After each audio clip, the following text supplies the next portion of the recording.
So the mayor's job is really to set the chairs, fill the water glasses, bring people together, and bring some confidence to the community that, you know what, we're here to serve you and we're going to go this way. And I think that's what the people want to hear, and that's my skill set, and that's what I know I can bring. This episode of Bring Back the Porch, brought to you by Bernie Leahy, River Street Realty. Let's get you home.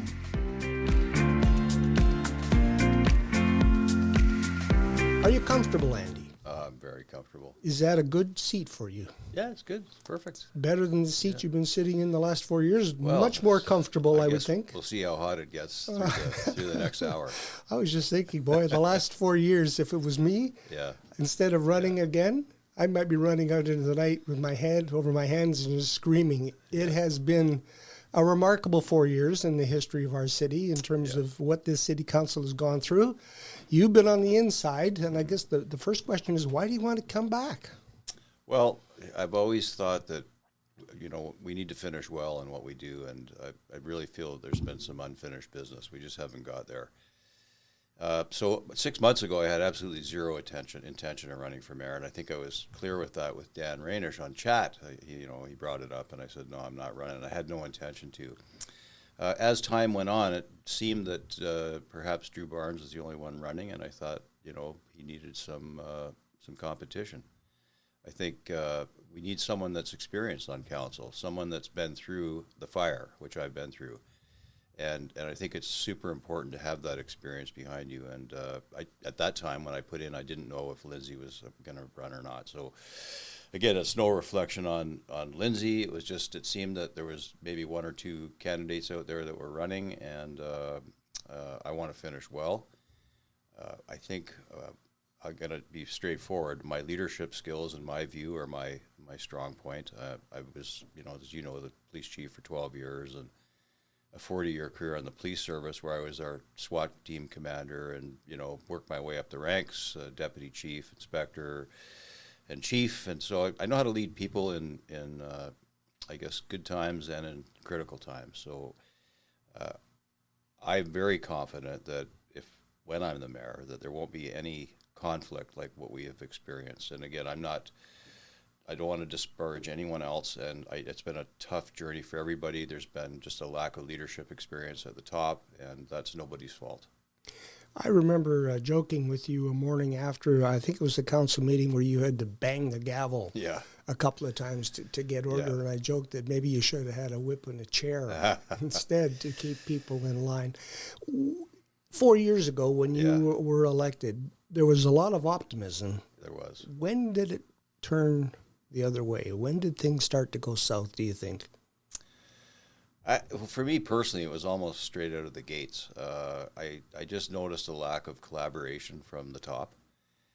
We had the issue with the city manager leaving and then bringing in a temporary and bringing in another temporary, and our city clerk left, and we had we brought in one and they left. So it was just a complete, revolving door of senior staff. And then the conflict, between the city manager and mayor, which is well documented. And I don't know what we need to talk about. What I tell people is go to the municipal report, read the conclusion. It's 6 pages long. Don't ask me my opinion. Go to the independent investigator's opinion and read the conclusion. And it should tell you what you want to know. That turnover of senior staff at City Hall, was that a cause or an effect? Were they leaving because they didn't like what they were seeing, or were they just going to better opportunities? I think both.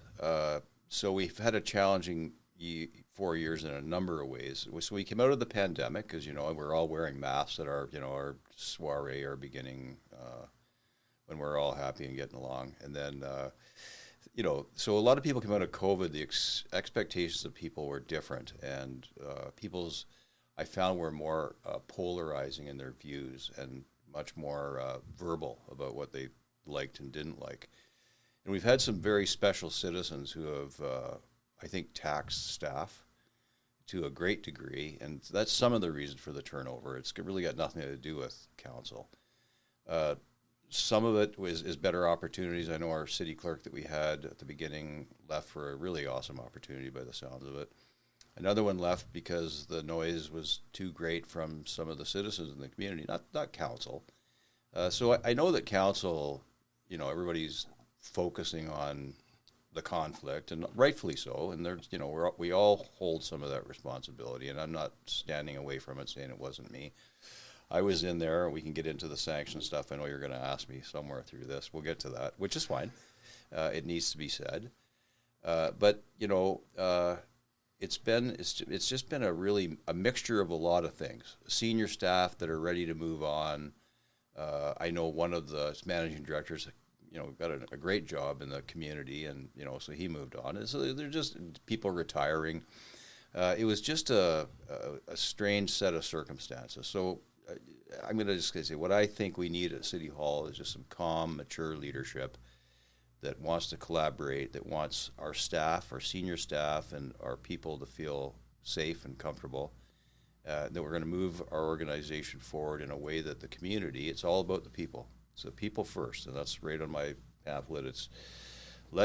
Every decision we make, and I learned this in my policing career, is what would the citizens say about this? And if we make every decision based on that, I had an aha moment when I was the police chief, and it was all over. We were in Red Deer at a conference that was kind of unrelated, and I'd spend the first 3 or 4 years on the police service looking after my people. I thought that was my mission, right? It was just like look after them. But it became clear that looking after them meant looking after the citizens and listen to what they wanted. And it wasn't long after that we actually had a senior staff member come with a proposal. I think it was to buy some badges or something. It was $50,000. I said, why don't you take that out to the community and ask 10 citizens what they think of us spending $50,000 on shiny new badges? And the project died because nobody could actually justify that. And it really was kind of a moment for me when I thought, when you just concentrate on the community and say, what would the community think about this and that? And I know some of this conflict that's been going on maybe communicates the opposite, and I completely understand that. But that kind of rolled out the way it did. Some of the I guess, what would you call it, dissension. Mm-hmm. But I will tell you that any council, they have discord. The citizens, they elect 7 or they elect 9, and they're from all different walks of life. You got people that think, if you want to use right and left and all that, and everywhere in between, and the things that they get on council for. So giving this a lot of thought, we have to learn from the last 4 years and say, okay, what can we do differently to apply the next 4 years so that we are concentrating on our citizens? And to me, that's really where we need to focus. And I'm going to tell you right now that I think there's some great people that are applying. I'm really excited about it. I think we're going to end up with 8 good counselors. I want the peoples to do their homework and make sure that they really spend some time. Don't tick off names that you don't know. Pick the ones you do know and the ones you believe can do the job and that represent how you want the community to be served. So I'm just throw that little advertisement out there. And if we get 8 really super good counselors and me as the mayor, we're going to sit down and we're going to build a strat plan that's focused on what do our people want. So we sit down together and we build a strategic plan, and then we go to our senior manager, our city manager, and say, here's where we're going, and these are our priorities, and we're going to stick to these. Always things change. Like you could make a strat plan or decide your plan early in your term, and something's going to come up, most definitely. But I think it's staying with the principles of the plan, having a city manager that aligns with those principles and actually executes them, and then it filters to the staff. And if it's done with a mature, confident measure where everything is done by council, we can do everything respectfully. There has to be no disrespect. There's absolutely no need for it. So we move forward respectively, working on our plan. Some of the plan might be not what Andy would agree with. There might be some view out there that the other 8 bring to the table. What I do know about the mayor is this: the mayor is absolutely defenseless and useless without 5 votes. So unless you can get 5 votes from council, you're nothing.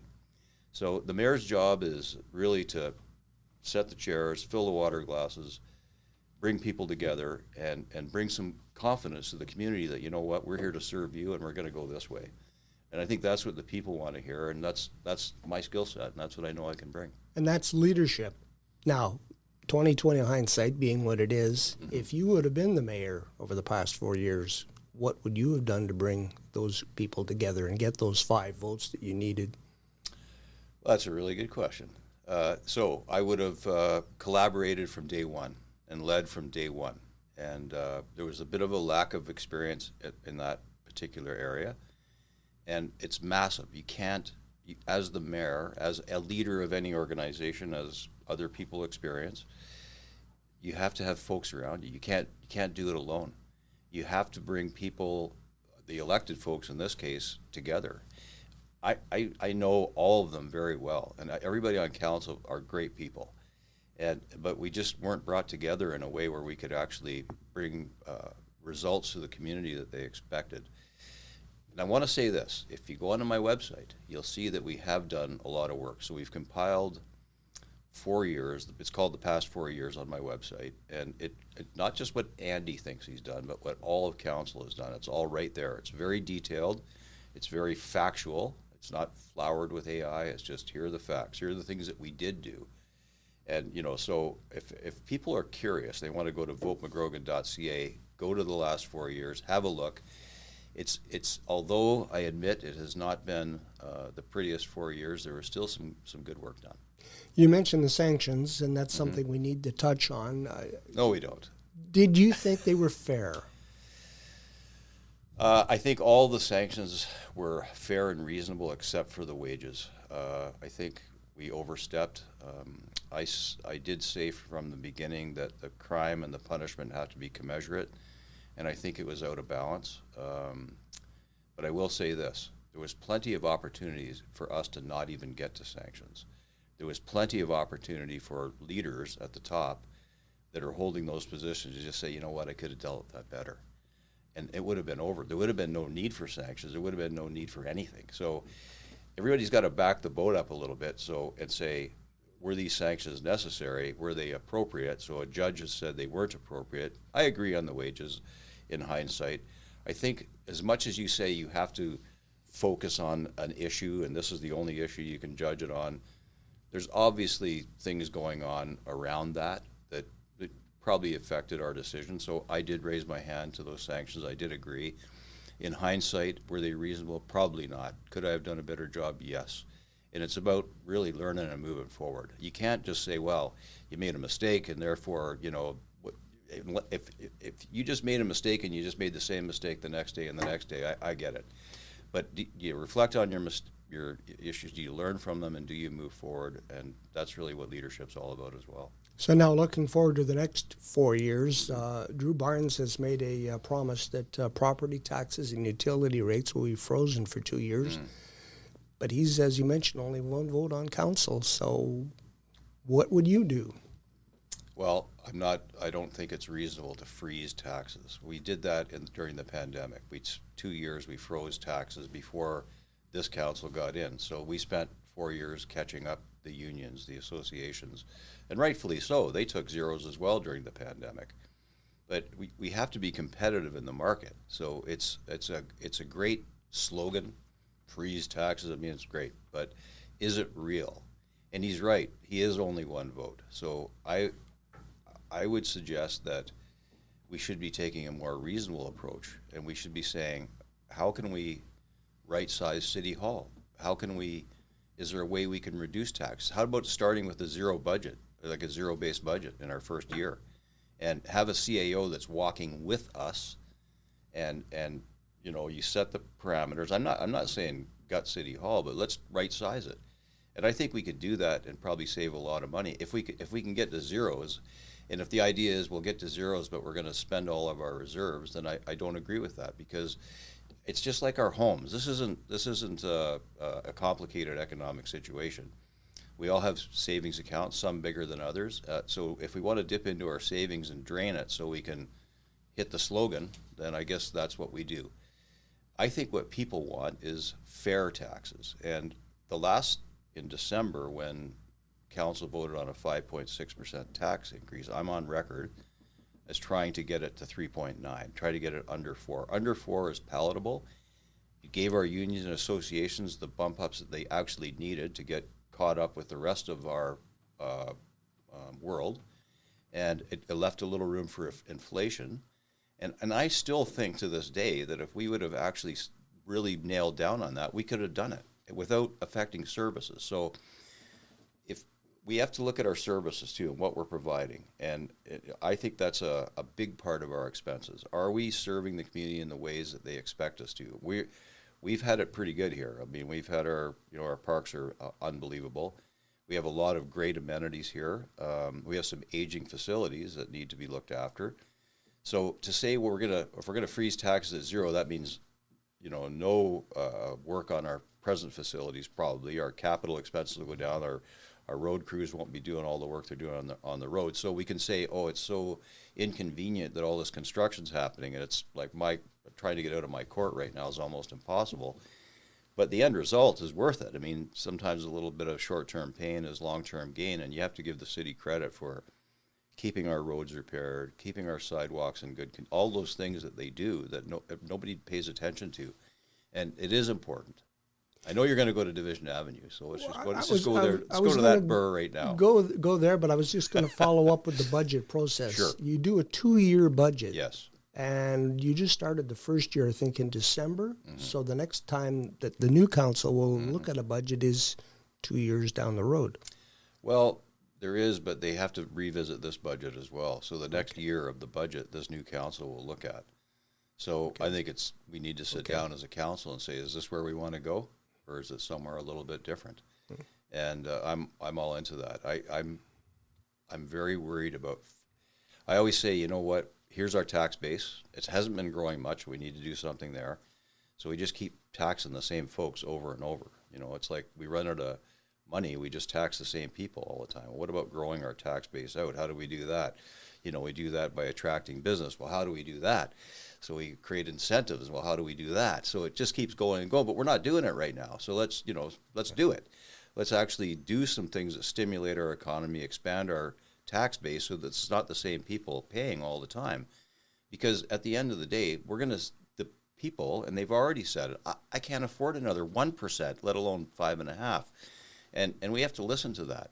So I'm a senior too, I guess, and I know it's hard to tell, but I'm concerned about 10 years from now and living in this community. I want to make sure that it's affordable and that my neighbors find it affordable. So how do we do that? And we do it by building our tax base, not by taxing the same people over and over, more and more. You mentioned listening to the people, the taxpayers, the citizens, and you mentioned Division Avenue, and the people have spoken out rather loudly that they don't like that. So I'm wondering how that happened. Well, that happened for a number of reasons. Let's back that project up and say, why did we even touch Division Avenue? It wasn't to make it pretty on the top and put nice red pavement on there. The whole idea was all of the deep services had to be replaced. It's been 50 years since a lot of that had been replaced. So they knew they had to go in there and replace the underground pipes. And they said, well, there's an opportunity for us to, create the upper level with the multi-use path.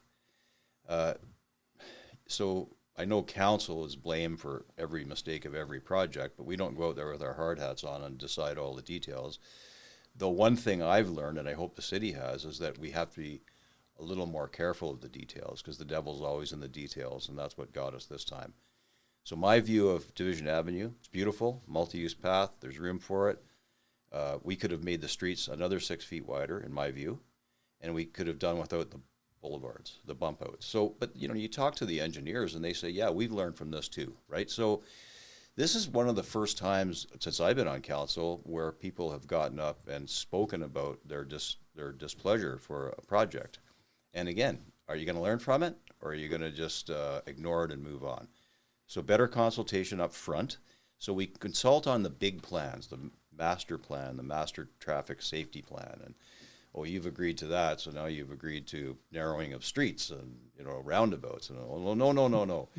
So I think what I've learned is you have to concentrate on those little details and ask the right questions. And it takes a while to kind of, I guess, realize that for instance, who would know that they narrow the streets in an effort to slow down traffic? Well, I was a cop for 40 years.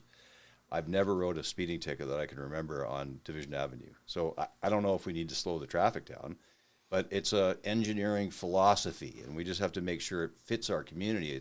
This isn't Toronto, not some big urban center. This is Medicine Hat. Our vehicles are very important to us. We are a vehicle-orientated community, and I think we missed the boat there.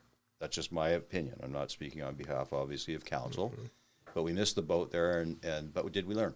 And are we going to make the same mistake again? If we do, shame on us. But I'm pretty sure that's not going to happen again. You mentioned growing the tax base, and that's a big part of where we are right now. Our city has been pretty much stagnant over the last 6 to 8 years. One of the jobs of a mayor is probably to get out and sell our city, be a salesman, go out and bring business here, not sit back and wait for some department to do it for us or somebody else. Are you ready to do that? Totally. I'm 100% excited to do that. That's exactly what we need to be doing. And you know what? It's not hard. It's just getting out there on behalf of our community and saying, hey, we're here and we want to do business. It's going to Calgary to the big events and shaking hands and kissing some babies and bringing some confidence that this is a great growing little corner of the earth. I think that we've just been missing the opportunities to grow. And as the mayor and council, we need to be more proactive in that area.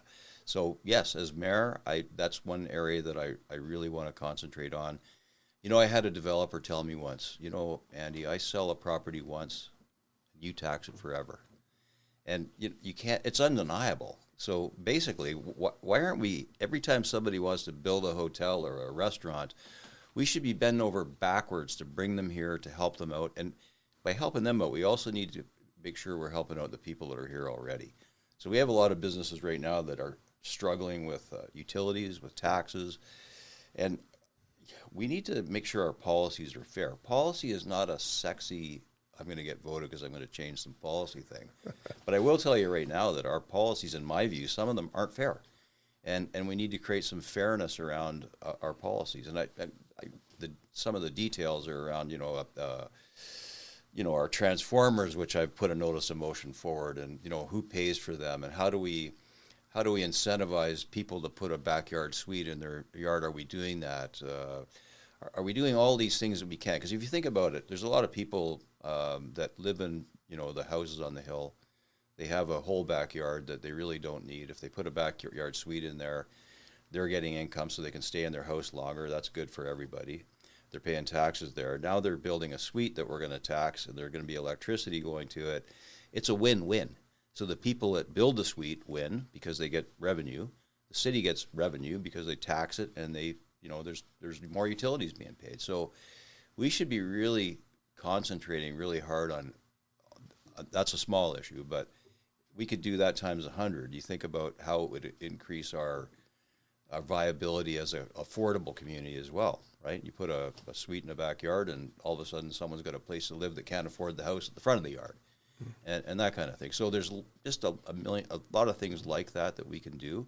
And that's at the small end of the scale of business. I realize there's the other end. And, what are we doing to increase, our big businesses coming to town? And, some of that comes from just what culture do we have in our community? What are we attracting in the way of things that high-paying jobs would say, I want to go live in Medicine Hat because they have a great cultural center. They have, recreation facilities. They have all these things. So I really think it's a very doable, and it's one step at a time. It's one step forward. And again, I don't want to look back. I want to look forward and say that we need to actually just be looking for opportunities all the time. That includes working with our friends in the county and the town of Redcliffe. And I don't know if we've maximized our relationships there. And I know the province loves it when we do. So why aren't we thinking about ways in recreation facilities, on dumps, compost, all these things? We could say, how can we work better with our county so that we all save a little money for the taxpayer and make it more efficient and better? So there's just a million ways that we could go, and I'm kind of all excited about it, believe it or not. One of the other issues that this council has just looked at is an arm's length way to deal with the utilities, whether that's a good idea or a bad idea. Yeah. Your thoughts? Okay, I voted for MCC. It was defeated, and for some good reason, to some regard. We had an excellent conversation last night about it. We asked them to come back with some other options. They came back with 6 options. And one of the things that I thought about, between then and now was we need a kind of an MCC light.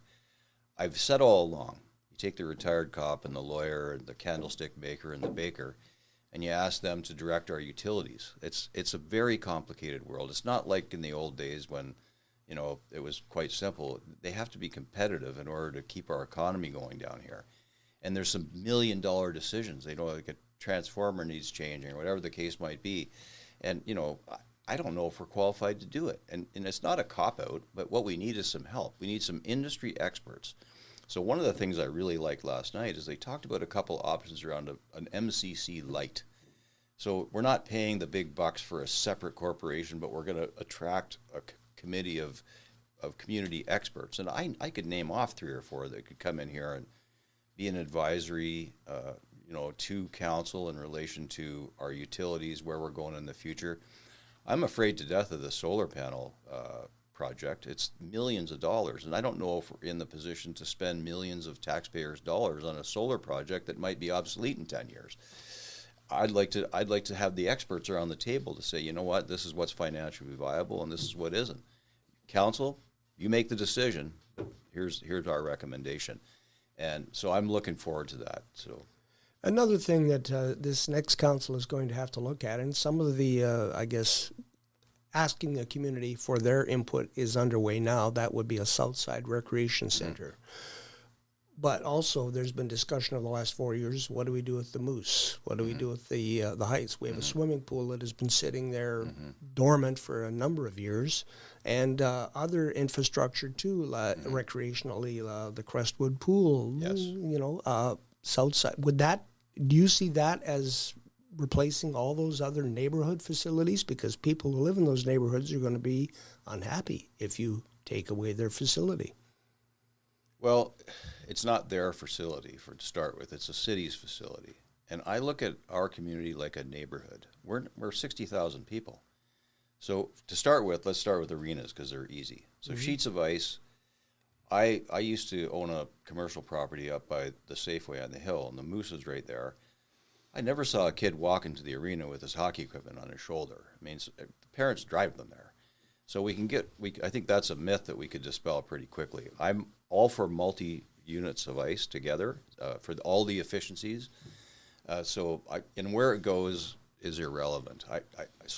I do believe in the north, just because we've got a co-op place that sits there with the lights out for 300 days of the year, and it'd be a perfect time to build tournaments to our community that you think about. We're right in the middle of the prairies. Like, we're right in the middle. So on top of serving our community, this could become the Kelowna of Alberta for hockey tournaments, because we're, Winnipeg to BC, we're a perfect geographical location. We could attract a lot of tourism here by some form of a multi-sheet ice, and by the co-op place makes sense, but it's not necessary. It just, if we can actually do something to make the co-op place more viable, where the lights are on more, and we're attracting business to any area of town, like that's what we should be doing. We should be saying, how does that look? So there's my ice thing. I'm also open to wherever the ice might go. So switching to pools, I do think that the Crestwood Rec Center, I'll use this, yes, it's great. There is a small amount of members that go there, and they're important and citizens of our community. But are we spending taxpayers' money in this community wisely? Is that costing $1.5 million for 100 members? Or what is it looking like? What's the cost-benefit analysis? If we can build a facility in one place that, I don't know if you've seen the renderings for the outdoor portion, but it's beautiful. Again, attracting visitors as well as serving our residents, which we need to do both of to build our economy. It's important. And so my question is, do we do it in stages, or do we do indoor, outdoor exactly the same time?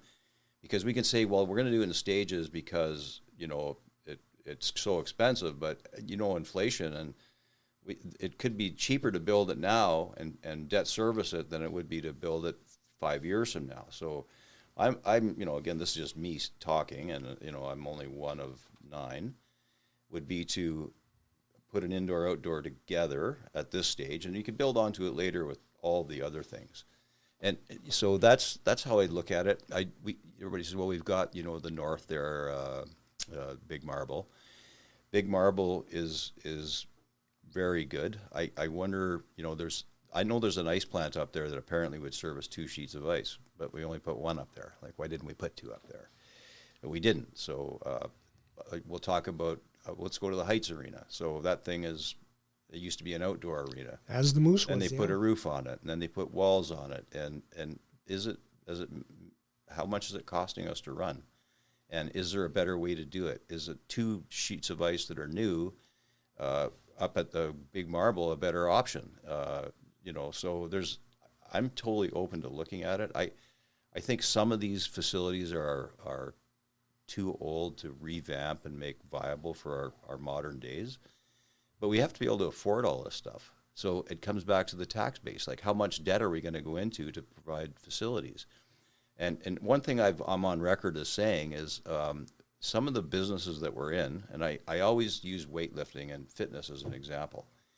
We have a number of companies in town that sell memberships. They own facilities. They pay utilities. They pay taxes.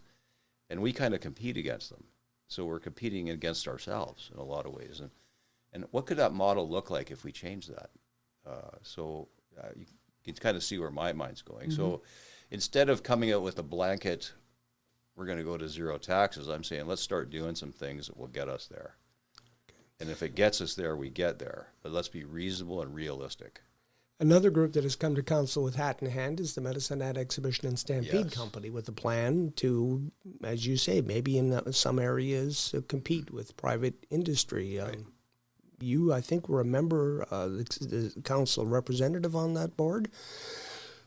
Have been for 4 years. So they're a passionate group, folks. There's a shareholder meeting tomorrow night.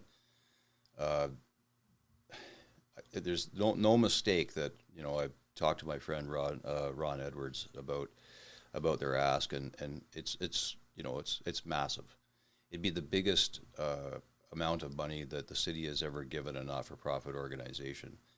And I talked to Mr. Edwards about it recently and said, this council would not support it. So we keep going back to the chicken and the egg thing. What will the city fund? Well, and the province is saying, well, we'll wait to see what the city funds. The city's saying, we'll wait to see what the province funds. But what is the Stampede Board funding? And that's the third piece in there. So, again, I look forward to this new council. We've been kicking this down the road for 4 years, and rightfully so. They came to us with a surprising vision of the event center, attached. And it's, if I was them, I'd be wanting the same thing, especially if I could get it without spending any of my own money. I'd want it as well. But, is the market there? So actually, they're going out right now and actually doing a proper feasibility study. The Stampede Board is, so I give them credit for that. And they're going to come back with the new council with a plan, and that hasn't been done yet. So we keep, one of the reasons it keeps getting kicked down the can is we don't have the information to make the decision, and it's a massive decision. Mm-hmm. So we have to be very careful. And again, it's tax dollars again. Like, what will it cost us? And so now we're down to just replacing the grandstands. Well, it's really kind of we're creating a bit of a lose-lose, because the grandstands, if they're no bigger, they're exactly the same thing, only more modern. What's the payback to the city on that? So there has to be a payback. Mm-hmm. It's not just about our cultural, it's been here for 100 years. It's got to be, where's it taking our taxpayers today, and how's it going to be for our future? Are we readying that area for the future? And we have to be mindful of what happened in Lethbridge, too, with their council stepping in and having to, I guess, pick up the pieces. Exactly. Yeah. And that's everybody's worry, and it's a very legitimate worry. Another hot topic in this campaign is the people who are frequenting the mustard seed. Yes. The plan is, I guess, to move it to where the old labor hall was, the old youth hostel. A lot of people are wondering about, is that just moving a problem from downtown through Riverside and up to the mustard seed? A lot of people are worried about what will happen if that goes through. Can I ask you a question? You can ask me a question. I don't know if I have an answer. Where should we put it?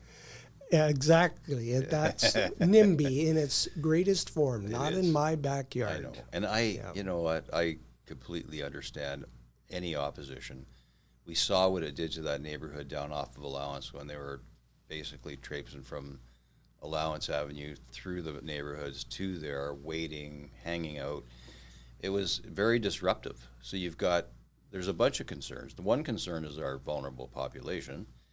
But what happened down in Allowance is our neighbors that own property and pay taxes became the vulnerable population as well because of what was going on down there. So I was on MPC when we just voted against renewing that license down there, and it was the right thing to do. We've shifted the problem to the Allowance Avenue location a little bit because they're hanging out more there.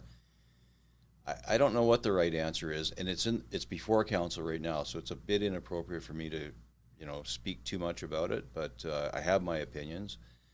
I do care about our community up there. There's a lot of growth potential up there, and we don't want to stymie growth. And if that stymies growth, then maybe there's another place. But we've heard of a few locations, and all of them they're a problem for some neighbor or another, or some industrial area, or another. And so maybe we just need to back the whole thing up and say, are we doing the right thing at all? I mean, we can't let vulnerable people freeze to death in the middle of the winter. We can't do that. And this is a problem that when I was on the street, we didn't face very much. It was very rare to have a homeless person in the community, and usually they were just moving through. So it's a new problem that the police are dealing with now. Fire are dealing with it. Everybody, bylaw folks, they're all dealing with this problem, trying to sort it out. And I have to admit, I don't have the magic answer for that. My thoughts. I'm not answering the question. I'm getting good at not answering questions. You're a politician. I can't stand that. I'm an elected official. But so if it seems to be the best of a bad choice right now, and I wish there were more choices. I really do. One final thing that I wanted to bring up was a word that gets tossed around a lot: transparency. Well, what does that look like to you? Well, to tell you, so when I ran, I didn't even use the word. I was just thinking that we just had it. I didn't really know. So it means everything different to different people. Transparent is just, we're spending taxpayers' money, and they have a right to know what we're spending their money on. And again, going back to some of the notice of motion I put forward, we couldn't find out what we had for staffing, how many.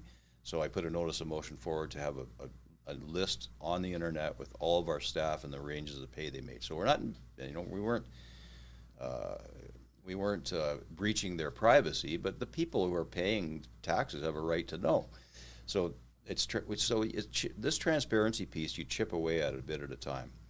So another thing I'm going to mention, and I'm going to defend this last council in its whole for the messiness that's been out there for the last 4 years. And one of the reasons is this council has really tried to be more transparent.